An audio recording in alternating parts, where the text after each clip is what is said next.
이러다 진짜 창한테 잡아먹히는 거 아니야? 아직 10년은 이르지. 상대가 누구든 이기는 게 프로였는데. 흑! 반집승! 이창호가 이겼다고? 영화 승부 개봉이 코앞입니다. 영화관에서 개봉하려다가 팬데믹 영향으로 넷플릭스 공개로 전환했다가 주연 배우 야기슈로 인해 다시 영화관으로 돌아간, 제작은 이미 2021년에 끝났지만 4년간 우여곡절 끝에 결국 편집되지 않은 채로 온전히 개봉하게 된 영화 승부. 영화 승부는 실존인물 바둑 프로 선수인 조은현 기사와 그의 제자 이창호 기사 간의 이야기를 담은 스토리입니다. 승부는 2020년 12월에 제작에 돌입해서 2021년 4월에 촬영이 마무리된 작품입니다. 아무리 늦어도 2021년과 2022년 안에 개봉이 예정되었던 영화죠. 당시에는 당연히 영화관에서 개봉하려 했습니다. 그러나 그 즈음부터 전염병이 지구에 퍼지기 시작하고 사회적 거리두기, 업장 운영에 제한이 걸리면서 상영이 어려워집니다. 그래서 넷플릭스로 노선을 바꾸고 이제 열심히 영화가 잘 되기를 기도하던 찰나 2022년 12월 유아인 배우 이슈가 터지고 맙니다. 영화 흥행에 또 적신호가 켜진 것이죠. 그렇게 제작진은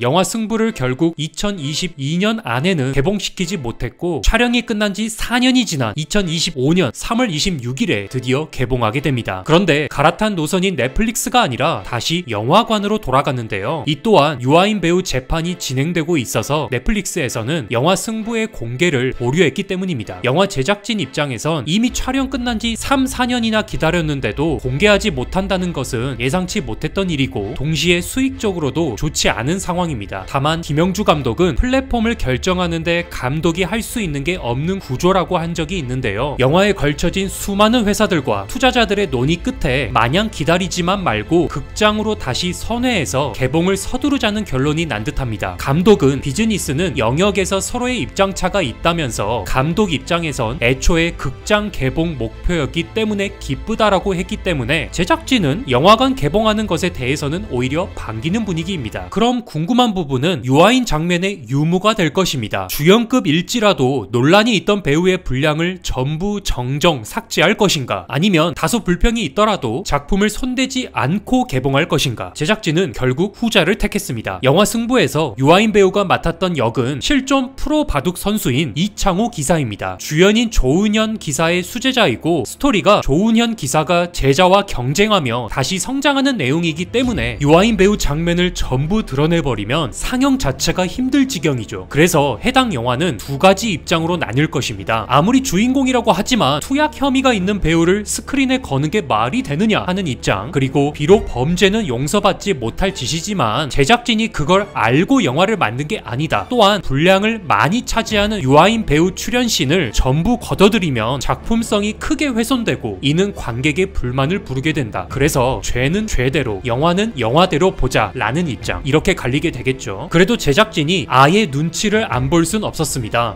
마케팅만큼은 최대한 유아인 배우를 가렸는데요. 다량의 스틸컷에서 유아인 배우가 나오는 사진은 소수에 불과합니다. 예고편도 보통 런칭, 티저, 공식, 파이널 이렇게 영화 한 편당 예고편이 2개 이상 나오는데 영화 승부는 공식 단 1개, 그리고 메이킹 필름 1개만 있습니다. 주연급인 유아인 배우의 씬을 최대한 사용하지 않으려면 많은 수의 예고편을 만들 수 없었겠죠. 여기서도 유아인 등장은 이 뒤통수 장면과 큰절하는 장면뿐입니다. 얼굴을 최대한 가리고 있죠. 제작진이 할 수 있는 건 이 정도가 최선으로 보입니다. 영화 이야기를 해보죠. MZ세대들은 바둑의 세계에 대해선 잘 알지 못합니다. 매니아층이 존재하고 기성세대에겐 여전히 사랑받는 스포츠이지만 축구나 야구에 비해선 대중성이 부족하죠. 워낙 어렵고 난해하기 때문이지만 한편으론 그 점 때문에 천재들만 하는 종목 같기도 합니다. 그래서 영화나 드라마 같은 미디어로 많이 접하게 되는데 사실 영화에서 바둑을 소재로 한 영화는 흥행이 어렵습니다. 가장 최근에 있던 작품은 신의 한 수 시리즈가 있습니다. 하지만 이 영화는 바둑 영화보다는 누아르물이나 액션 장르로 보는 게 더 맞을 정도로 바둑은 도구로 이용될 뿐 액션이나 조폭 등 어둠의 세력 비중이 훨씬 높습니다. 바둑은 수시간이 걸리고 앉아서 정제된 스타일로 진행돼서 시각적으로 자극시키기가 힘들기 때문이죠. 그래서 영화 승부는 조은현이라는 인간 자체를 조명합니다. 조은현 기사는 바둑 역사상 정말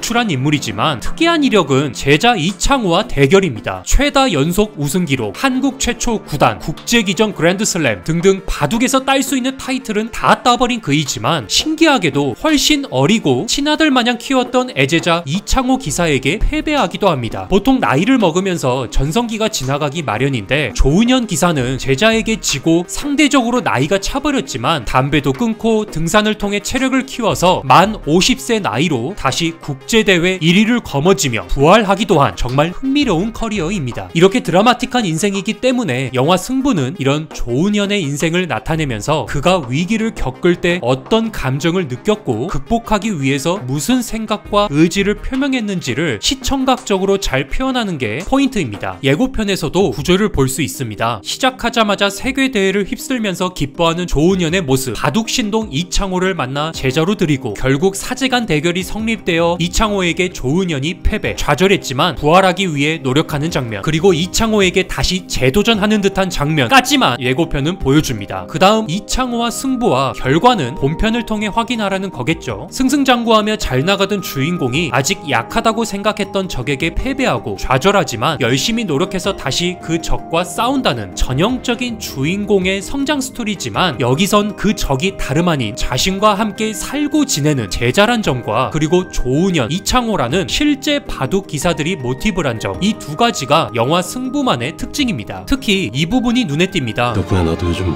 많이 배웠나? 내가 언제든 질 수 있는 사람이야. 보통 제자는 스승을 잘 만나야 한다고 하지만 반대로 스승도 제자를 잘 만나야 합니다. 제자는 좋은 스승의 좋은 지도 밑에서 성장하고 그런 제자를 보며 뒤처지지 않는 모범이 되겠다며 스승도 자기 개발을 꾸준히 하기 때문이죠. 영화 승부는 이렇게 사제지간인 조은현, 이창호 두 기사가 라이벌 관계로서 파생되는 위기, 감정들을 얼마나 절묘하게 표현할지 기대된다고 할 수 있겠습니다. 저는 그럼 개봉날 관람 후에 영화 승부가 어땠는지 내돈 리뷰로 돌아오겠습니다. 궁금한 점들이나 하고 싶은 말들은 댓글을 달아주시고 영상 재밌게 보셨다면 좋아요와 구독 한 번씩 부탁드리겠습니다. 감사합니다.